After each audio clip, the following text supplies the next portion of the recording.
Hey, how are you? Good, how you doing? Good, I appreciate you taking the time. Yeah, no problem. I hope you're handling isolation as well as you possibly can. As well as I possibly can, yep. So, Video games, wrestling, at-home workouts. we'll just start from the beginning because I like to start from the beginning with wrestlers.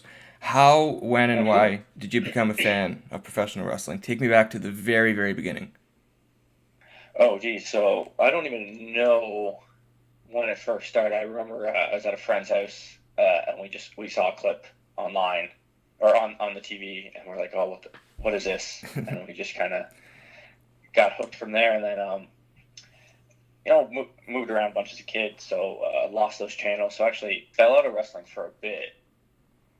But then probably came back in, I want to say like 2003, 2004, and just been watching it full on So, since then. was there anybody in particular that made you make the jump from fan to wrestler? Because it's a very big jump to take. Yeah, it is. Edge. I always, it's always my answer for that one. Because I think it was him and Matt Hardy, and then him and Christian as a team that really like got me into wrestling. Right. And then with him being in Orangeville, and I actually grew up like an hour away, I'm like, oh wow, if he can do it, maybe I can do it too. So So, walk me through your training, your first day, what it was like. oh well, well, the first day, so I looked up a bunch of schools online. Actually, I had my dad helped me with that, and then we went by one. I think it was Sully's gym, and it was closed.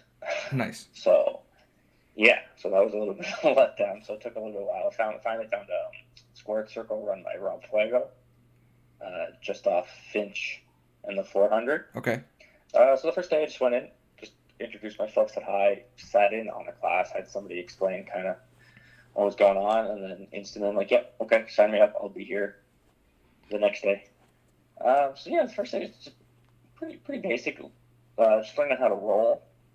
I think it was me and one other guy for most of the class, and then everybody else started showing up later on.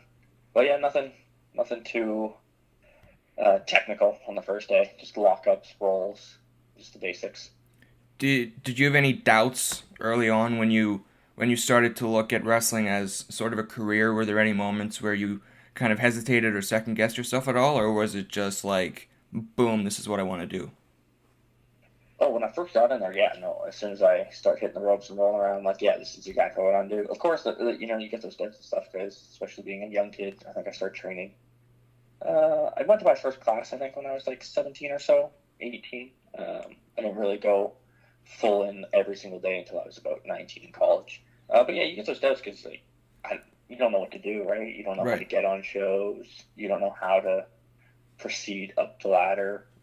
So you're just like kind of relying on other people.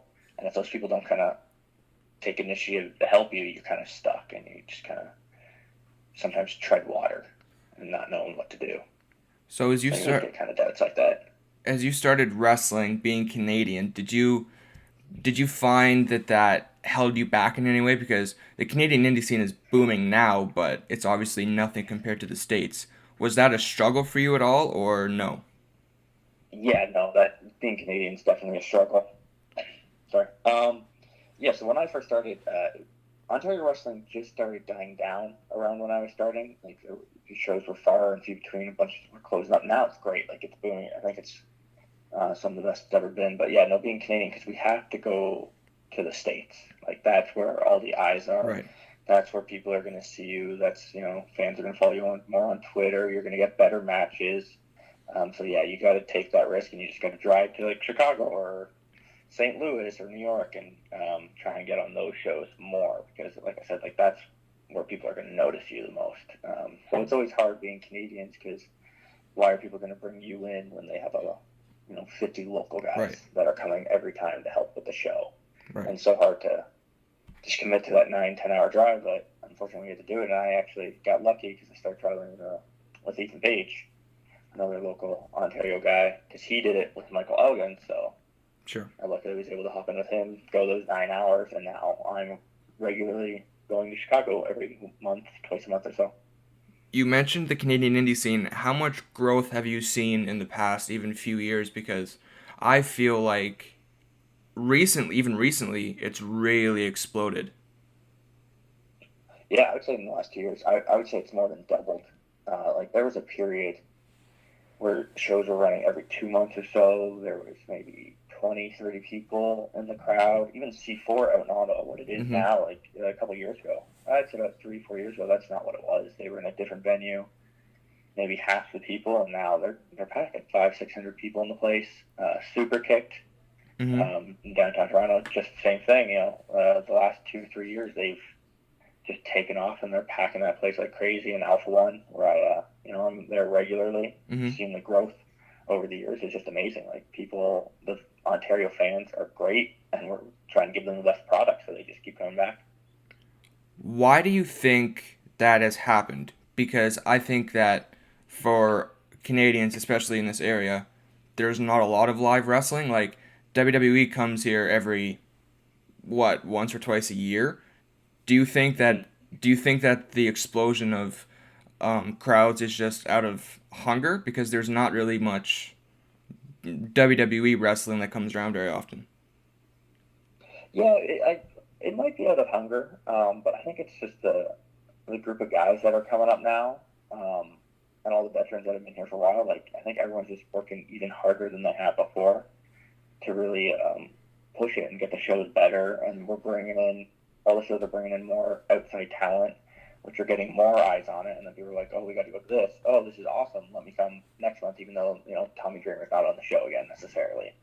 And then for a lot of other shows, it's the atmosphere. Like Superkick and C4, they're maybe not completely wrestling fans, but they go for the entertainment. Right. They like to drink, have fun, and then just watch us drop each other on our heads. You're So I think it's just a mixture of everything. But yeah, it definitely goes back to the fans just wanting wrestling as well. Like you said, WWE doesn't come around as much, so I think they're actively seeking out more now as well. Now talk to me about your tag team with Space Monkey. You were the first Black Label Pro Tag Team champions. How has this tag team impacted your career, you personally? Just talk to me about that tag team. Oh yeah, it was so we're the Space Pirates, and yeah, Space first Pirates. Black Label Pro Tag Team champs. We're Alpha One champs, freelance champs, C4 champs. We actually took over a lot of tag team divisions when we started Yes. going, but it was the next like evolution in my career, that's for sure. Because I wasn't really doing too much as a singles. I really enjoy tag team wrestling. Mm-hmm. I know Space Monkey was going to all these shows like Black Label and freelance, but he was kind of stuck in the mid card like me. So we decided we're already traveling together. Let's offer these promotions something else. So I think Right. we've clicked together really well. I think it's taken us both to new heights, kind of re-energized us as wrestlers because it's giving us something new to do, more storylines, completely different matches. We gotta, we're a part of instead of singles, it's tags or a lot of multi-man tags. But no, it's been great for both of us, and yeah, we're just gonna keep going with it for as long as it stays fresh. Do you think that tag team wrestling is kind of coming back a little bit because back in the day, tag team wrestling was huge. You look at you had Edge, Christian, Hardy's, Dudley's, and then it kind of fell off a little bit. But now when you look at the major promotions, tag team wrestling has kind of found its footing a little bit again. Do you think that it has had a bit of a resurgence in the past few years, being a tag team wrestler yourself? Oh yeah, absolutely. Definitely has a resurgence on the main promotions, and then even guys like the Young Bucks. They've always been a tag. They've always been pushing it. And then the North, Josh Alexander and Ethan Pager. Sure. They've been a tag team for the last couple of years, really pushing it too. Main event and shows as tag teams on the independents, and then what they're doing as the North and Impact is great. So I really think them, the Bucks, and some other top teams have really been pushing tag team wrestling, which is great. Because yeah, like I said, like I love tag team wrestling. That's one of the stuff that got me into wrestling to begin with. So I'm glad that it's getting more recognition as of late. This is always a tough question for people, which is why I like to ask it. Do you have a favorite match or moment up to this point in your career? Like mine. Yes, Oh, personally. yeah, no, definitely hard question. Not that I can think of off the top of my head. Were there any? I just had a match with Tarek at Super Kicked a couple months ago, and that was my first singles in a while, Mhm. and especially coming back from like a little injury. So I really enjoyed that one. And then tag wise, I can't even think of anything at the moment that would like significantly stand out. And we mentioned doubts earlier. Were there any? Were there any matches again in particular that kind of made you confident in your abilities, where you did decide that you could do this full time? Yeah, I had a match with Tommaso Ciampa I a saw couple that. years back, and then EC3 shortly after that. So those two matches kind of like rose my confidence level like quite a bit because I was able to wrestle them, and they had, you know, they came back happy with it, gave me a lot of good feedback, and so I guess those two matches a couple years ago really helped, yeah, boost my confidence. So as you sit here today, what is your ultimate goal in professional wrestling, whether it be singles wise or tag wise? What do you want to do by the end of your career? I just travel.